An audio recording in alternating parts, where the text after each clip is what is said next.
Well, that's exactly what has happened. The Duke and Duchess of Sussex have given their communications team the boot, blaming them for a series of recent PR humiliations. She is a malignant narcissist. Get a job, Meghan. Fake it till you make it. Shed a tear for poor Meghan Markle. There the delighted Duchess was, all set to steal the King's limelight, and then, suddenly, dramatically, she was stripped of the chance.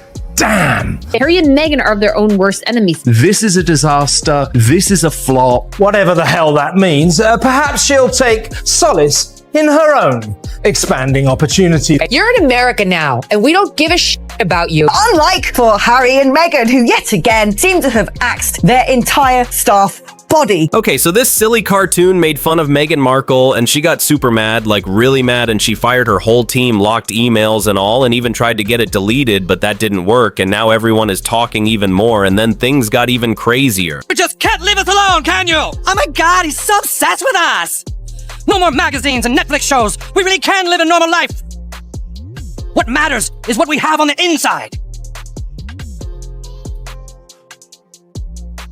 Hello? Babe, time to do our daily $250,000 sponsored Instagram post for Del Taco. I shouldn't have left the made-up nonsense. That's right. Nothing says that you're impossible to work for a bit of a ball ache and an axe grinder than constantly cycling through various members of staff like hot dinners. It has been several months now since our beloved Queen has died.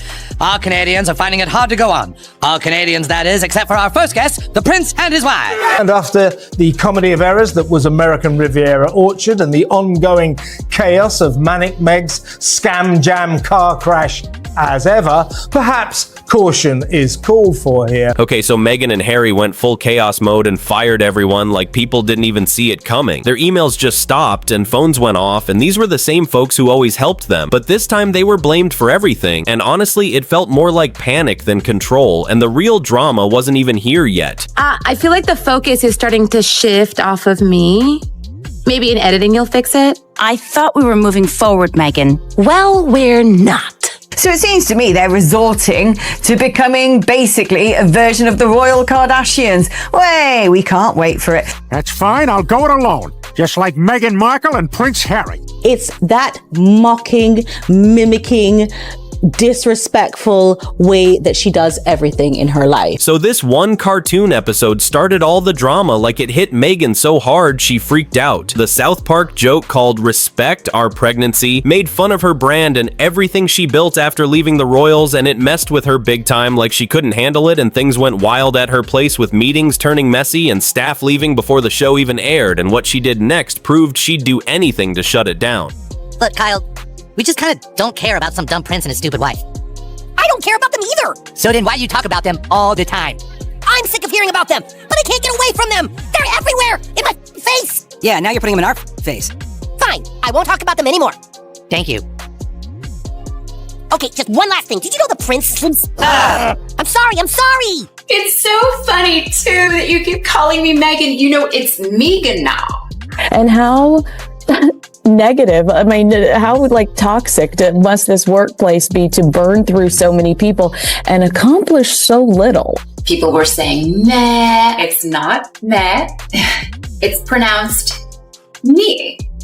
The H is silent. So it all blew up because of one cartoon scene where Meghan looked like she was fixing a fake baby bump, and that clip went viral everywhere with memes and jokes flooding the internet, and for a couple who loves control, this was a nightmare and no post could fix it, and Meghan's next move was loud and desperate.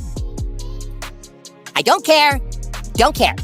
What the hell? What did he just say? He victimized me. It's because I'm an ethnic woman. He can't do that. I'll do. Wait, you're ethnic? This is an outrage. So I went online to see what was new with Uncle Harry and Auntie Meghan, and I couldn't find a thing. I would have thought she'd have at least popped up in a tampon commercial by now. Uncharacteristically for a self-styled entrepreneur who specializes in copying everyone else, the hotel thing is a relatively fresh idea. But take a tip from me, your ladyship. Don't do it. So as soon as the clip started blowing up, Meghan went into full panic and told her team to erase it from everywhere, but the internet moves fast, and by the time they acted, it was already viral, and even though her team warned her that trying to delete it would only make it worse, she didn't stop, and when the legal experts got involved, things just got messier. And everyone does reality TV now, so don't worry about this being a step down for me because it's not. I wasn't until you just said it. Plus, it's a really good platform to promote my brand. What is your brand? Oh, I don't know. I'll think of some piece of crap. Which is, I don't know, launch a Grenfell cookbook, make a podcast, have a series on Netflix, set up a charity. None of that stuff has worked. They've been damn hopeless at everything. My question is for Meghan. Meghan, besides holder of briefcase 24 on Deal or No Deal, what do you think your most impactful role was? She's so out of touch. She's so missed the mark, Markle. So Meghan thought her lawyers would fix everything, but they told her straight up the cartoon was legal and protected by fair use, so no lawsuits, no takedowns. Nothing could be done, and that hit her hard because she wanted it gone fast, but there was no way. And instead of letting it go, she got even more upset and started blaming her team, saying they should have stopped it, and that's when things got really bad really fast. You never had a dream when you were a child to be something everyone else said was impossible? Like an astronaut, or prime minister, or masseur? I wanted to be a princess. Oh, well, you kind of fucked that up. Prince Harry, though, has become the punchline of a Saturday Night Live joke. Let's have a look. NBC has announced plans for a spin-off to the hit series Suits, which will be set in Los Angeles. It will focus on Meghan Markle's character's struggle to balance her legal career while also caring for an unemployed immigrant. So after hearing there was no legal fix, Meghan reportedly said, if we can't kill the joke, we kill the people who let it spread. And then boom, 6 key staff were fired fast. Even her top team was gone. And it wasn't a quiet change. It was a full purge. And as things fell apart, someone close quietly stepped away, making their brand look even worse. It seriously is driving me crazy. The prince plays drums all day. I don't even think he has a job. And I don't know what the hell she does. Why they even left Canada is beyond me. And she seems to just boss him around and make him do whatever she wants. I mean, why did they even leave Canada and move to South Park anyway? Lisa Rinna, so nice to see you again. We've never met. Oh, why do I feel like I know you? Well, I've been on TV for 50 years, so maybe it's that. Well, this is after we were informed that they were hiring this team of 11 and that they were going to try to almost have their own little royal court and craft things differently. So while Meghan and Harry were dealing with the chaos, Netflix was quietly backing off, like the company that once gave them big money started having secret meetings, and people inside were saying stuff like brand volatility, which basically means this is getting too messy, and now their name had too much drama around it with memes everywhere and bad press piling up. Netflix started delaying stuff and rethinking how to show their content, and it wasn't about new ideas anymore. It was all about avoiding risk, and soon even Hollywood started pulling back too. We just want to be normal people. All this attention is so hard. Isn't it true, sir, that your questionable wife has her own TV show and hangs out with celebrities and does fashion magazines? What are you suggesting? We are screwed. Wait, what about your ketchup company? That was a dumb idea. Then what are we going to do? Can you get another show? I mean, not one that you act on, darling. I know people don't want to hire you for that anymore, but... Well, HGTV did call my agents last week about us, but at the time I thought we were too good for them. I don't think Meghan likes interviewing people. I think she'd prefer to talk about herself. So after all the drama started snowballing, big Hollywood players began backing off fast, like Meghan and Harry went from being hot stuff to high risk, and insiders say they even landed on the 𝐃𝐢𝐤𝐿 list, which quietly warns people to stay away. And behind the scenes, everyone was saying their brand felt unstable and not worth the trouble. So major labels paused deals and dropped plans, and just when it looked like the chaos might slow down, Meghan took things in a totally weird direction. Sir, your millions from Netflix for no one knows what. Put it with the rest of them. The financial outlay involved in establishing a chain of Meg-ins would be astronomical. The wildly ambitious Ms. Markle has got everything to lose. And if she decides to become Celebrity Land's answer to the Hilton, lose everything, she probably will. So things had already gone off the rails, but then it got worse. Like Meghan and Harry used to be the couple everyone in Hollywood wanted a piece of, with big interviews, fancy deals, and brands lining up. But all that changed after the cartoon chaos and the messy fallout inside their team. Suddenly, they didn't seem like stars. They seemed like trouble, and word started spreading fast behind closed doors. People were saying they bring too much drama, and not the kind that helps sell stories, but the kind that ruins deals and scares off sponsors. That shiny royal image started to fade, and before long, calls stopped. Projects got pushed back, and even people who used to chase them were now keeping their distance, and just when it looked like everything was falling apart, Meghan decided to try one last big move, and no one saw it coming. Prince of Canada and his wife moved in across the street from me. They had this huge jet parked in front of my house, and then they kept trying to get me to buy their stupid books. Why are we so mad today? Because we want our privacy. Dad, do you have any cash for a cab? Oh, look, Grandma's on the money. I never noticed that before.